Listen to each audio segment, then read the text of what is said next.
Satu menit, satu wawasan baru. Mengapa Andalusia pernah menjadi cahaya peradaban Eropa? Tahukah Anda? Lebih dari 1000 tahun yang lalu, ketika sebagian besar wilayah Eropa masih berada dalam abad pertengahan, sebuah wilayah di selatan Spanyol justru menjadi pusat ilmu pengetahuan dunia. Wilayah itu dikenal sebagai Al-Andalus. Selama hampir 8 abad, Al-Andalus berkembang menjadi salah satu pusat pendidikan, kebudayaan, dan inovasi terbesar dalam sejarah. Kota-kota seperti Cordoba, Granada, Toledo, dan Seville dipenuhi perpustakaan, universitas, rumah sakit, observatorium, serta pasar ilmu pengetahuan. Pada abad ke-10, Cordoba diperkirakan menjadi salah satu kota terbesar di dunia dengan ratusan ribu penduduk. Di kota ini terdapat jalan-jalan yang telah diterangi lampu pada malam hari, sistem saluran air yang maju, serta perpustakaan yang menyimpan ratusan ribu naskah, ketika banyak wilayah Eropa masih memiliki sangat sedikit koleksi buku. Para ilmuwan Muslim, Yahudi, dan Kristen hidup berdampingan dan bersama-sama menerjemahkan, mengembangkan, serta menyebarkan ilmu pengetahuan. Dari Al-Andalus berkembang berbagai bidang ilmu, kedokteran, filsafat, titah, astronomi, matematika, pertanian, arsitektur. Tokoh-tokoh besar seperti Ibnu Rushd Averroes, Az-Zahrawi, dan Ibnu Tufail memberikan kontribusi besar bagi perkembangan ilmu pengetahuan dunia. Warisan mereka kemudian diterjemahkan ke dalam bahasa Latin dan menjadi salah satu fondasi kebangkitan Eropa pada masa Renaissance. Hingga kini, keindahan Masjid Agung Cordoba dan Istana Alhambra masih menjadi saksi kejayaan peradaban Islam di Andalusia. Peradaban besar lahir ketika ilmu pengetahuan menjadi jembatan yang menyatukan manusia. Menurut Anda, apakah semangat mencintai ilmu seperti di Andalusia masih dapat kita hidupkan kembali?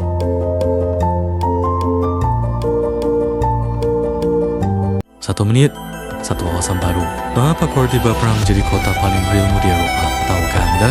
Sekitar 1000 tahun yang lalu, ketika sebagian besar wilayah Eropa masih berada dalam masa yang dikenal sebagai Dark Ages, berdirilah sebuah kota yang dipenuhi cahaya ilmu pengetahuan.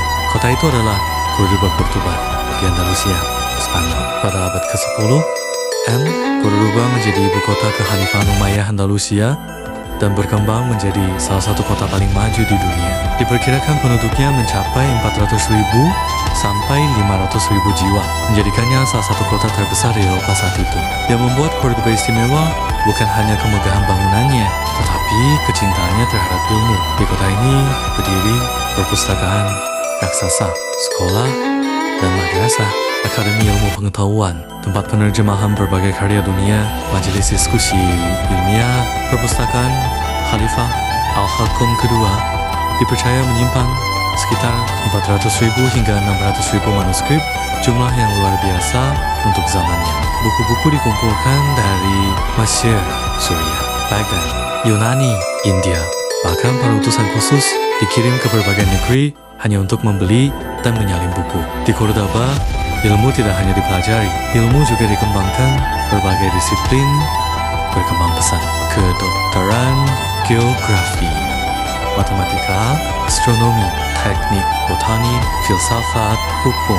Beberapa tokoh besar yang pernah hidup atau berkarya di Cordoba antara lain Abu Chasis Al-Zahrawi, bapak ilmu bedah modern yang menulis Al-Tashrif, referensi kedokteran yang digunakan di Eropa selama berabad-abad. Ibnu Hazm, ulama, sejarawan, dan penulis produktif dengan ratusan karya dalam berbagai bidang ilmu. Ibnu Rushd Averroes, filsuf dan hakim besar yang menjelaskan karya Aristoteles dan sangat memengaruhi perkembangan pemikiran Eropa. Maimonides, filsuf dan dokter Yahudi terkenal yang lahir di Cordoba dan menjadi simbol kehidupan intelektual lintas agama.